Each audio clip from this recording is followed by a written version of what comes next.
Idaho Matters podcast is brought to you by St. Luke's On-Demand Virtual Care, which allows patients to see a provider from their home using a computer or smartphone with on-demand care for common ailments such as a cough, sore throat, or a sinus issue.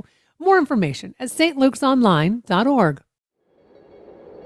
It could be the end of public media as we know it. Congress is considering pulling back critical funding that supports stations like Boise State Public Radio. If you care about independent journalism, visit boisestatepublicradio.org/funding and take action today. From the studios of Boise State Public Radio News, I'm Gemma Gaudette. More Idaho Matters right now.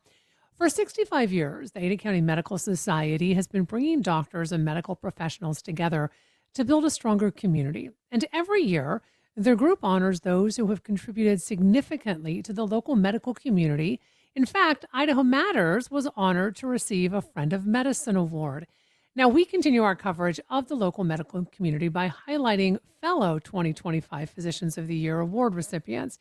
And this year, the ACMS gave their Exemplary Patient Care Award to Dr. Jerry Perez with St. Luke's Cancer Institute. And Dr. Perez is joining us now to talk more. Dr. Perez, really nice to have you on the show. Thanks for having me.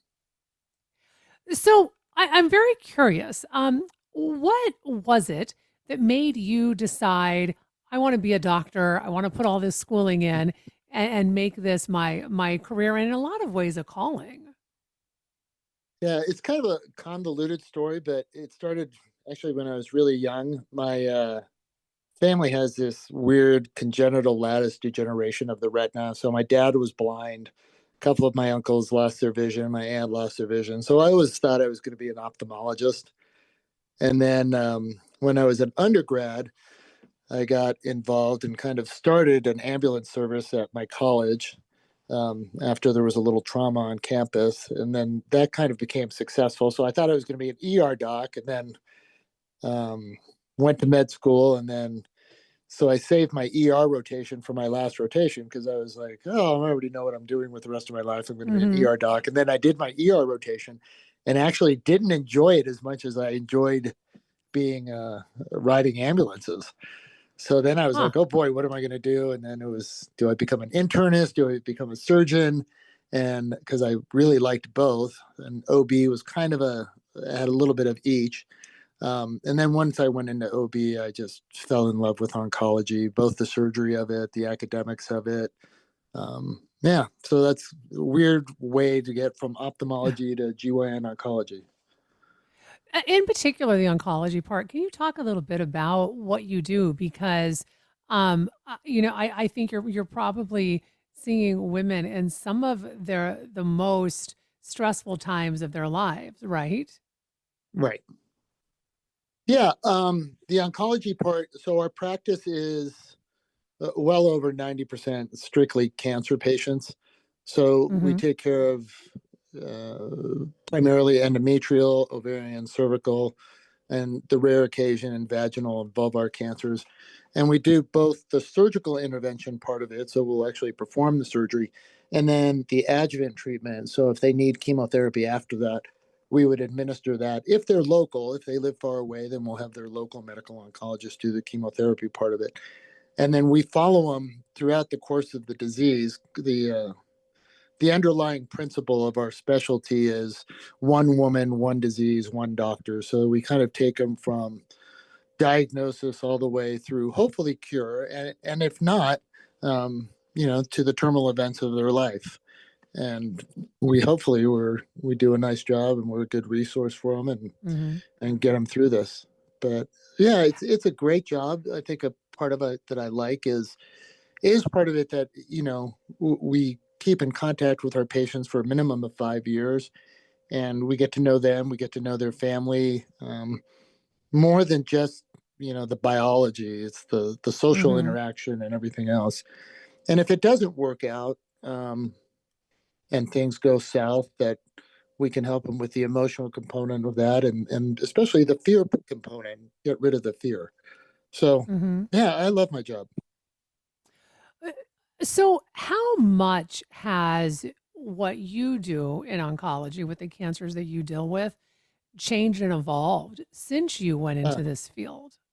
yeah, that's that's it's changing so fast. But I can tell you when I first started, I'm going to date myself here. Laparoscopy had just started. We didn't even have cameras.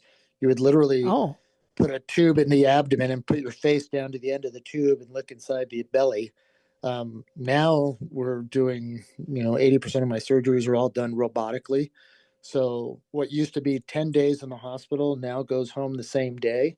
Incisions went from big vertical incisions that used to go from the pubic bone to the chest are now five little, literally half an inch incisions. Blood loss is less, complications are less, recovery is quicker, transfusions are less, complications are less. So the surgical part is radically changed and continues to change. Mhm. Big fan of robotic surgery, but what has really changed is the other part, the chemotherapy part. I really think that chemotherapy is on its way out. I think in 5 to 10 years, it's going to be equivalent to bloodletting. Everything now is moving towards immunotherapy, where we kind Mhm. of um, we entice or augment your own immune system to see these tumors and fight the tumors and attack the tumors. So there's still side effects to some of these medications, but as a rule, they're less than what we saw with chemotherapy. We have a lot less hair loss and some of the things that are the social stigmata of having cancer is going away. People are able to live pretty much a normal life while they're on a lot of these.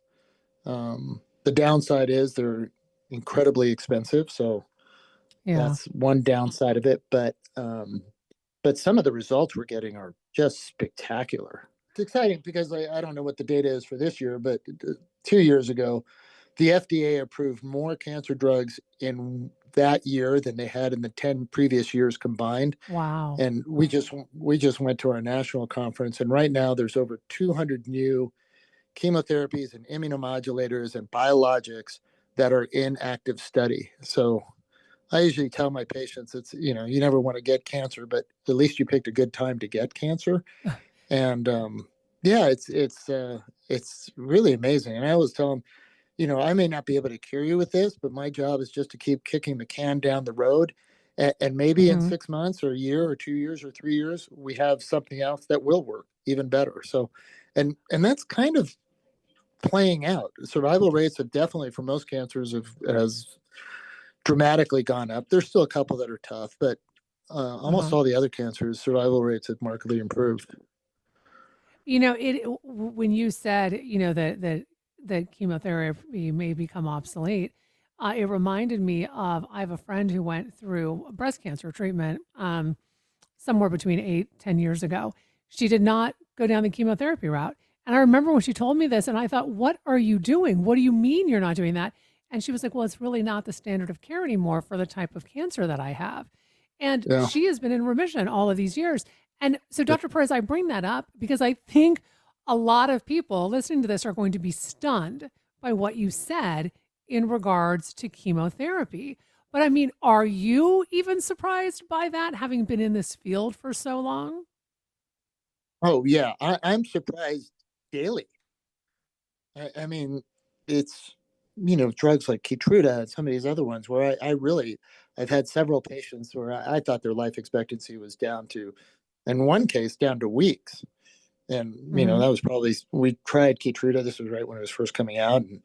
And she's still alive today and doing fine and no evidence of disease. It's really, some of these responses are just unbelievable. That's the exciting part. Yeah, I mean, absolutely. Well, and you mentioned the relationship that you have with your patients, right? And that has to be such a critical part of what you do. And when you were awarded this exemplary patient care award by the ACMS, I mean, it was very clear in your recognition that you were recognized for your patient interactions. I mean, I think that a patient doctor relationship is always important, but I would think that in a situation like this, it's even more important. So, how do you build those relationships, and particularly in your field, when again this is such a stressful time in someone's life. Yeah, I think there's a couple of things. One is you have to be in the game, right? I mean, they may be the player, but you're the coach. Mm, And personally, I sometimes feel I have as much to lose as the patient does. But there has to be a trust between the two of them. And I think the other part is to know that you don't know everything. So I'm always very frank with my patients and often recommend that they get a second opinion, either because maybe another institution has more studies that are available than we do. So I'll often send people to like the Mayo Clinic or MD Anderson because they have a pretty tight connection with some of the larger pharmaceuticals and may have some drugs that are in the pipeline that we don't have availability to. But mm-hmm. also for them to know that yeah, I'm willing to take and listen to other doctors, but I'm also willing to listen to them.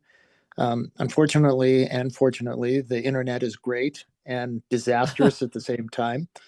Right. So I have some patients that have some pretty out there ideas. I don't think the whole COVID thing helped the trust in doctors, but you have to be able to at least listen to them and have a frank conversation about why this makes sense or what it doesn't or why it doesn't make sense, or maybe it's a good adjunct, but keep a little bit of an open mind. So I think it's just developing the trust and being able to listen to people. One of the things the ACMS pointed out is that for more than 5 years now, you've actually been taking fourth year interns, both from the University of Washington and Utah medical schools. And the goal has been to really train the next generation of physicians. Again, I'm curious about how important this project is to you, but truly how critically important it is to make sure that we have the next generation of physicians. Yeah, if you look at any of the future predictions, we do not have enough medical providers in any field. I mean, from nurses to nurse practitioners to, but especially physicians. Um, and we're trying different models. Using more nurse practitioners, using more PAs, but ultimately somebody has to wield the knife and make the decision for the type of chemotherapy and be ultimately responsible for the care plan. Um, Hmm. we're in trouble for just strictly from a numerical standpoint, but also from a quality of life standpoint. Physicians have a higher burnout rate. Um, yeah, it's not quite what it used to be, and I'm not quite sure how to fix that. But one thing that you definitely have to do is you have to educate enough people that hopefully, even if it's just a numbers game, we'll have people to take care of us as we get older. Hmm. Do you think some of it has to do, and I'm just kind of like talking nationally, Yeah, is I mean when I think about, I mean, first off, I wasn't good in science or math, so I was out. But even if I had been, it's the daunting idea of the amount of schooling you have to go through. Does that yeah. play a role at all? Oh, a huge role, especially in OBGYN. I mean, you take these young women that, having a baby in medical school would be difficult. Having it in residency Hmm. would be daunting. And then, if you're thinking of doing a fellowship like GYN oncology or maternal fetal medicine or one of the other fellowships, you're looking at another 3 to 5 years. So you're not finished if you go straight from college into med school and then straight through all your training, you're looking at getting out when you're 33, 34 before you can even think of having a real life. Um, so yeah, I think that the duration of it is difficult. I also think nationally there's this trend to not accept kids right out of undergraduate and expect them to get Mm. a couple of years of life experience or research before they go to med school. So we're kind of delaying the process. I think that's hurting us. Um, yeah, and I think as far as careers, um, for these kids that are super smart and are like STEM kids, science and math, Hmm. um, they can see it as, yeah, I can do undergrad and maybe grad school and be done in 4 years or 6 years and have a good paying job and a 9 to 5 and no call and a pretty good lifestyle. So I'm sure they see that, but I still think medicine is more than a job. It's a vocation, and it's incredibly rewarding, and it has great benefits. Yeah. So, we were talking nationally about, the next generation of physicians needing those physicians. We're already facing a shortage of doctors here in Idaho, as you well know. Yeah. So, also our intern programs, right? So, how do we get doctors and other medical professionals to come to Idaho or stay in Idaho, even in the midst of the turmoil that we are seeing? In regards to why some physicians either choose not to come here to Idaho or choose to leave, because we have a growing population of people and Yeah. the need for medical care isn't going to go away. It's just going to get greater. Right. So one, I think the DO school that opened was a great start.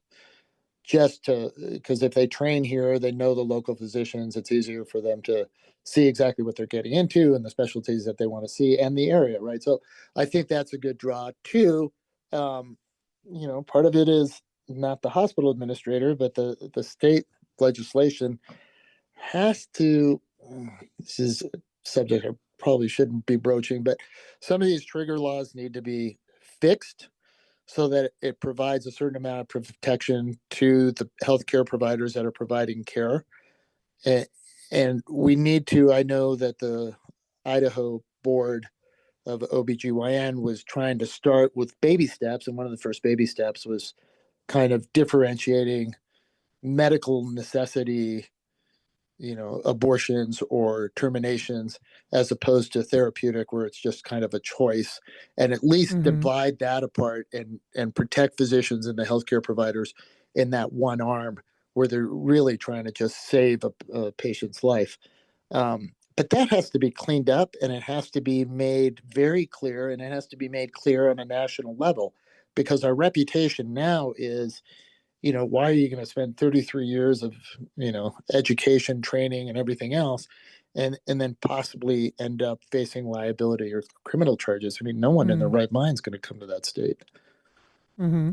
Before I let you go, what is this might be a silly question, but I mean, what is next when it comes to your career? I mean, ha- are you looking at slowing down anytime soon? Uh, well, one, I think we need another G1 oncologist. So I think once that happens, I may be able to slow down. Again, that's usually a couple of year process. Um, and two, I wouldn't mind. I did a lot more teaching, actively teaching before I came to Idaho, and probably get back to the academic part of it a little bit more, and do that as my final swan song, I think, because I Well, I really want to would thank like you to so just teach residents, and that would really be probably the culmination of my career. well, and So what a great way to wrap up that career, right? Especially yeah, having the DO school right here now. Well, I want yeah. to thank you so much for Hey, taking thank time to you. talk to us today. Yeah, I really appreciated the conversation. We've been talking with Dr. Jerry Perez with the St. Luke's Cancer Institute about his exemplary patient care award from the Ada County Medical Society. You've been listening to Idaho Matters from Boise State Public Radio. I'm Gemma Gaudette. Planet Money helps you understand the economy. We find the people at the center of the story. Garbage in New York, that was like a controlled substance. We show you how money influences everything. Tell me what you like by telling me how you spend your money. And we dig until we get answers. I had a bad feeling you're going to bring that up. Planet Money finds out. All you have to do is listen. The Planet Money Podcast from NPR.